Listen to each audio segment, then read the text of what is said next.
Metal Gear Explained, sending holiday wishes to everyone. We do have some giveaways for the holidays. We're going to be giving away a $75 any game you want. Just leave a comment about what you want, because I thought this game would be releasing, Metal Gear Solid Delta Snake Eater, and it's not this year. So instead of giving you the game that's not here, we're going to be doing just a giveaway for the holidays. And you can choose anything you want worth $75. That being said, I still have giveaways for this game as well. So leave a comment if you want a copy of this when it does release. We're waiting until it officially releases to give it to people because we don't have it ourselves. But that's what's going on. Just gonna make sure we do that intro. Today's video, we're gonna talk about a lot of different things in the series. The evolution, I've been pretty excited about some of the updates that came out for the Legacy Collection, and it's pretty amazing stuff so far in my opinion. But again, this is to each his own. Everybody has their own take on that. But it made me think, and this is the reason for this video. I was thinking about how Metal Gear has evolved and how good it has gotten when it comes to evolving as far as gameplay, visuals, all that good stuff. And now we're in this new generation that's absolutely insane, because I would have never thought we would play, whether it's Metal Gear, which is a 1987 game, or the one that most of us that are a little older played, which was Metal Gear Solid 1998. And if you're a little older, maybe you played one of the more recent games.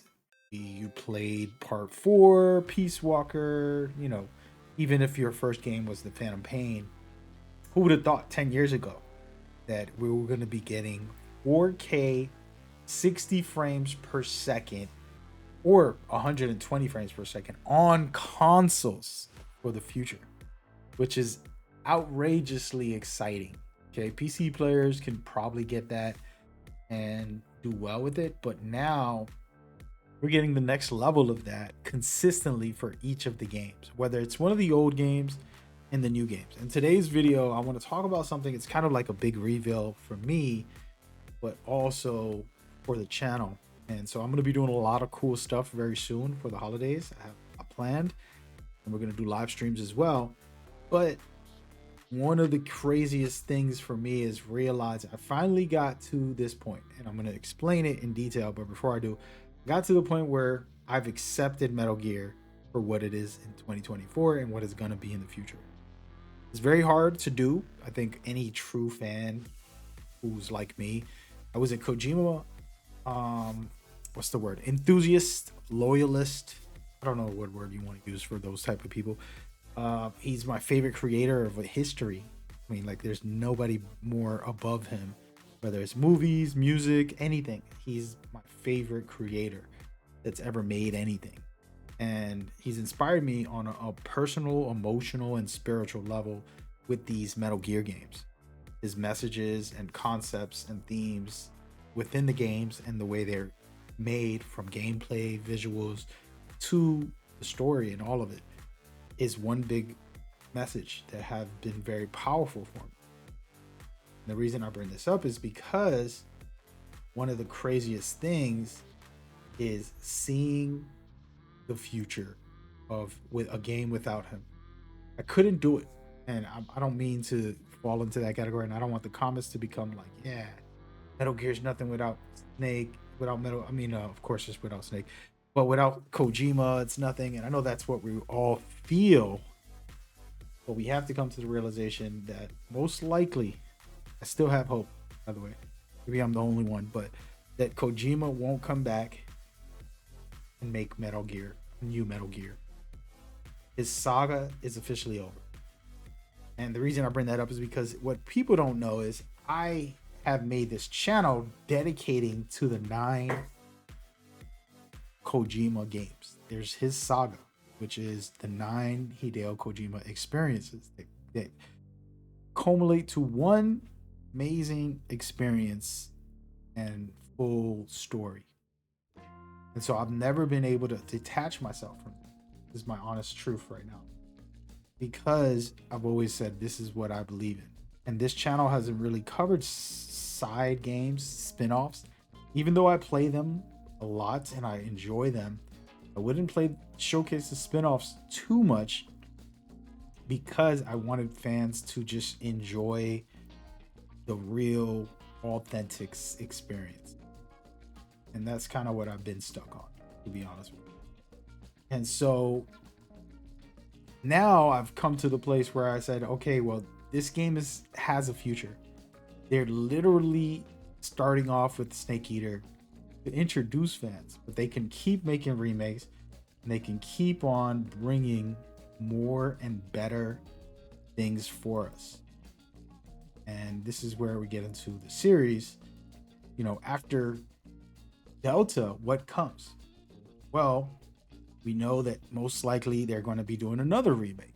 I think they can just stick to remakes and give us all of these games with a little bit better mechanics, a little 4K, 120 frames per second on consoles and PC, and upgrade a bunch of different things, and it could be amazing. But there's probably a point where Konami says, hey man, I have to make another game, new one. Can't just keep on trying to remake all of these games. And so I have accepted this. Unfortunately, that opens the door to every spin-off being canon to a certain extent. The true people like myself say Kojima's 9 games were it, and that is his legacy. But it's possible that Konami makes a continuation story. Even if it's supposedly canon, you can leave it out mentally, but I personally will just enjoy it and accept whatever it is. Doesn't mean it's good or bad game, but I do know that I would have to let it into the canon world, because now what? What do? You just play it and ignore it? Deep down inside, I'm always going to have the 9 Kojima games, I know for sure, but Konami has made all of these games with Kojima. It wasn't like he was alone. So that is heavy in my heart to say, but I really do feel pretty cool about this topic for that. I want to take a pause to talk about something that kind of started making me feel that way. So this right here, what you're looking at, is Metal Gear Solid Volume 1 Master Collection. This is part 3, Snake Eater. And you can see right here, this allows me to run this on 4K. Resolution high as well. This is a choice, right? I can leave it on default. I can put it up. Okay, of course I'm going to put it up and just, this is on the PlayStation 5, by the way. But this feature was updated on PC a while ago. I talked about that in one of my videos. And then now it's on the PlayStation as well. And the only reason I'm bringing this up is because it made me say, wow, like, okay, Konami, I get it. You know, you're bringing everything to the future. But what happens when they go and they say, hey, we're going to do a new game too? Right? Do you accept that, Mac? And it kind of ran through me. And I thought about all of the actual spin-offs. And I don't want to get into every single one, but I can tell you guys the ones that I feel are something to look forward to and to look into. I think the Portable Ops is amazing. Revengeance is amazing. Those are the 2 that stand out as actual possible canon if you wanted, and also continuations that can come from these is very high. Again, you can agree to disagree, leave it in the comments what you think, what you feel about those games. But the point is that it is already there on established spin-offs that were acceptable.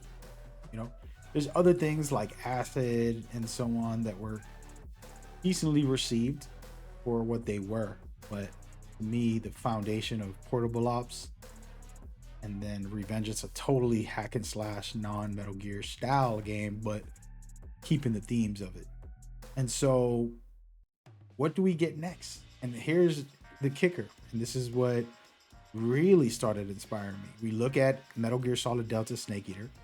They have new mechanics, new features, and gameplay that they've basically tweaked everything about that game And why not make a game off of that engine in the same timeline and the same framing?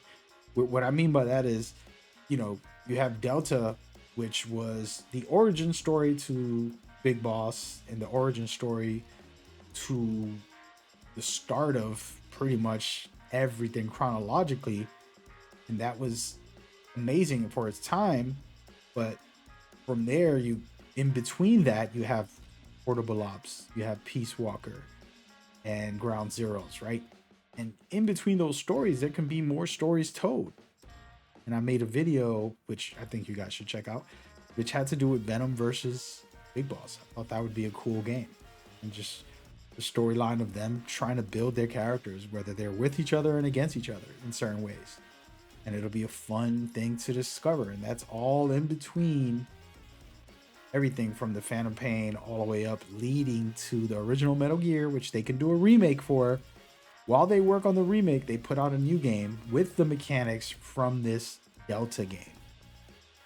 Okay, so release the Delta game, drop a new story, Venom versus Big Boss storyline, something in that vein. We explore a little deeper into what was happening and how everything played out between them, and leading up to the new remake, which will be the 1986 release, 1987 Metal Gear, the original. And so they'll do a remake to that. But then all of a sudden, they have multiple teams. They pay a studio to make the remake while they work on the new one with the new mechanics that they got from the Delta game. So it's going to be somewhat similar to Delta as far as gameplay goes. And then the new remake for when you play as Solid Snake infiltrating, that will be a whole new mechanics and new gameplay and new setup. Okay. And again, I don't want to make this video a big like what I would do, because that's not what I would do. I would do something totally different. I just feel like Konami might have somewhat of this kind of plan in mind. Okay. And you guys share what y'all think they have in mind. And of course, you can share what you feel as well. And maybe I'll make a full video of like what I would do. But in my opinion, they're going to keep on with some remakes. Once the success of Snake Eater comes out, of course, as long as there's no crazy bugs or anything really terrible that happens, there's no way that game fails, in my opinion. Story-wise, it's amazing. Gameplay-wise, it was perfect. They kept everything the same as far as level structure, so it can't go bad. So it's gonna be top tier. But the question is, what is their next remake, right? And what else can they do? And this is where those spin-offs come in the conversation about Portable Ops. And while I don't want to entertain spin-offs on my channel as much, it's getting to a point where Kojima is officially out and he's on his last limb. He's not going to be directing games for the rest of his life. He's already lived 60 years, right? 55, whatever his age is. It's almost time, guys. So for me, Portable Ops is definitely something to look into as far as like the possibility of what can come. Now, I would love to hear what people's thoughts and feelings are when it comes to this, and where you stand as a Metal Gear fan about accepting maybe something you don't want to accept, like me. I'm hard-headed. But I do think it would be very cool if they did do that. So I'm okay with it now, and I'm gonna accept it. And I've always played this spin-offs, but this time I'm at that point now where I really feel it's time. So just a topic to talk about and discuss, because personally I do see it. And just so you guys know, by the way, there's gonna be, right before the holidays kick off, they'll have another one of the hotline shows. I'm assuming before the Game Awards. If they don't present it in the Game Awards, they're going to have one before the Game Awards. So, and that's right around the corner. So that should be great. But yeah, you can share what you're thinking, what you're feeling, and where you see the series going. I'm basically accepting spin-offs. I do know that the series will get bigger and stronger now, but it does have to change as well. If we're just gonna do remakes, we'll make a lot of money and it'll get popular again. But the truth is, we also want something new, right? Let's hope for the best and see what comes in the near future. The fun ride getting there, in my opinion. I cannot wait for this time. All that being said, just a quick update for the channel. I took a little time off and now I'm back and I'm going to be dropping some bangers. I have like a really cool list of things we're doing for the channel, and we're going to be taking it to another level and expanding in different ways very soon with it. So look forward to that. And the giveaway is going to be for every video you have a chance to win. I'll select one winner, announce it on a video, post it on a community tablet and social media for the holidays specifically, and then also winners for Delta when it does release, which I assume by April will be the latest. Hoping, but we'll see once they announce it and stuff like that. Yeah, that's what's going down, guys. I hope y'all enjoyed this journey of getting to this point. We're at the end of the year. I'm assuming there'll be one big announcement for release date. Game Awards would be the biggest time for them to do that, so I would assume that'll be when they drop it. We'll see. Other than that, take care of yourself, man. Know that you're loved and appreciated. I'm gonna see y'all on that next one. Stay safe out there.